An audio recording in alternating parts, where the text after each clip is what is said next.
ये हैं भाजपा सांसद ब्रजभूषण शरण सिंह, जो कुश्ती संघ के लंबे समय तक अध्यक्ष रहे हैं। जिम में पसीना बहाते ब्रजभूषण सिंह को देखकर आप अंदाजा नहीं लगा सकते कि वो पीएम मोदी से सिर्फ 6 साल उम्र में छोटे हैं और 68 साल की उम्र पार कर चुके हैं।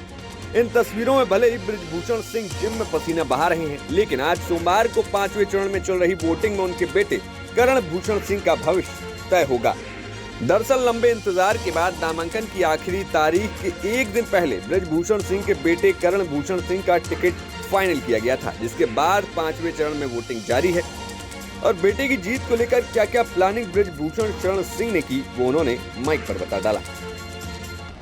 करण भूषण सिंह को पर्याप्त शिक्षा दी जा चुकी है और वो बहुत परिपक्व हैं और एक बहुत आकर्षण है उनके अंदर आदमी को खींचने का।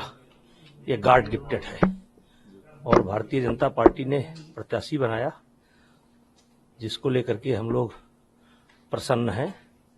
अब देवी पाटन मंडल की राजनीति युवा पीढ़ी, नई पीढ़ी के हाथ में जा रही है। 6 बार मैं सांसद हुआ, एक बार पत्नी सांसद हुई। 32-33 साल का सफर संसदीय क्षेत्र में रहा। उसके अलावा लगभग 40-45 साल से हम क्षेत्र की जनता से जुड़े हैं। इस बार का चुनाव किस तरीके से रोचक रहने वाला है? करण भूषण अगर मैदान में है तो जीत का मार्जिन क्या रहने वाला है? और आप आशीर्वाद अगर दे रहे हैं तो एक मिनट, आपका भी वही सवाल है, आपका भी वही सवाल। करण भूषण सिंह को कोई चुनौती नहीं है और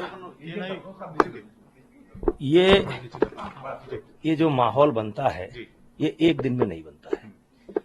और जो हमने 5 साल इधर या लगातार जो हमने संबंध बना करके रखे हैं, मेहनत करके रखा है, तो उसका फायदा उनको भरपूर मिलने वाला है।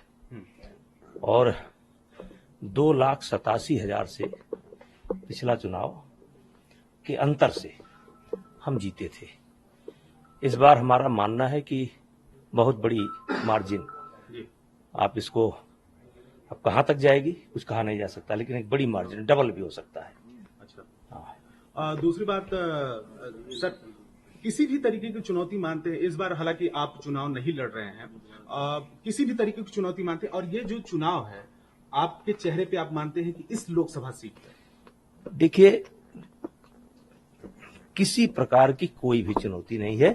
ये 4 तारीख को जब रिजल्ट आउट होगा तो आपको खुद पता लगेगा कि यहाँ चुनाव एक तरफा है। और हम कह सकते हैं कि 75% में हम हैं, 25% में सब हैं। और करण भूषण सिंह को हमारे बेटे हैं, तो हमारे किए गए अच्छे या बुरे दोनों का उनको फायदा या नुकसान ये मिलता है, पुत्र को मिलता है। लेकिन ये चुनाव हमारा चेहरा तो है ही, लेकिन करण भूषण सिंह में स्वयं बहुत आकर्षण है। आप मिलेंगे, अभी बातचीत करेंगे, आप देखेंगे कि इतना गंभीर बच्चा, और शायद आपको देखने में पॉलिटिकल परिवार में मिलेंगे, लेकिन बहुत कम मिलेंगे। एक सवाल और है कि आपने राजनीतिक गुरु और एक पिता के तौर पर, क्योंकि बहुत लंबा करियर है आपका, कोई टिप्स, कोई उनको सीख दिया है कि एक लंबे करियर के तौर पर वो रह सके फील्ड में? देखिए, डायरेक्ट इनडायरेक्ट मैं देता ही रहता हूँ। जैसे मैंने बचपन में कहा था, देखिए मुझे तमाम पदवियों से नवाजा जाता, तमाम, मतलब कुछ छोड़ा नहीं जाता है। लेकिन मैंने एक सीख हमारे गुरु ने दिया था। वो हनुमानगढ़ी के पहलवान थे, बहुत बड़े पहलवान थे, हरिशंकर दास जी। उन्होंने हमसे कहा था, बेटा किसी शरीफ को और किसी गरीब को कभी तकलीफ मत देना, जाने अनजाने हो भी जाए तो उससे माफी मांग लेना। और दूसरा, प्रण करना कि कभी किसी गरीब और शरीफ से आपका कोई झगड़ा ना हो। और ये संस्कार हमने बच्चों में डाला है, और हमारे बच्चों में कोई ईगो नहीं है। सबसे बड़ी बात होती है, पॉलिटिकल परिवार के बच्चों में ईगो आ जाता है कि मैं सांसद का बेटा हूं, मैं तो लैंड क्रूजर से चलता हूं। ये ईगो नहीं है। और आज भी हम लोग गाय भैंस से सबसे जुड़े हैं, खेती किसानी से जुड़े हैं, इसीलिए मैं गांव में रहता हूं। बता दें कि ब्रजभूषण शरण सिंह मौजूदा वक्त में कैसरगंज लोकसभा सीट से सांसद हैं और अब कैसरगंज की लोकसभा सीट पर उनके बेटे करण भूषण सिंह चुनावी मैदान में हैं। आपको बता दें कि ब्रजभूषण शरण सिंह पर यौन शोषण के आरोप लगाए गए, जिसके बाद मामला अभी फिलहाल कोर्ट में जारी है। आपको बता दें कि ब्रजभूषण शरण सिंह पर यौन शोषण के आरोप जो है पहलवानों के द्वारा लगाए गए थे, जिसके बाद मामला कोर्ट में जारी है। ऐसे में देखना होगा कि ब्रजभूषण शरण सिंह के बेटे करण भूषण सिंह इस सीट को निकाल पाते हैं या फिर यहां पर भारतीय जनता पार्टी के प्रत्याशी करण भूषण सिंह को मुश्किलों का सामना करना पड़ता है। ये रिपोर्ट न्यूज़ नेशन।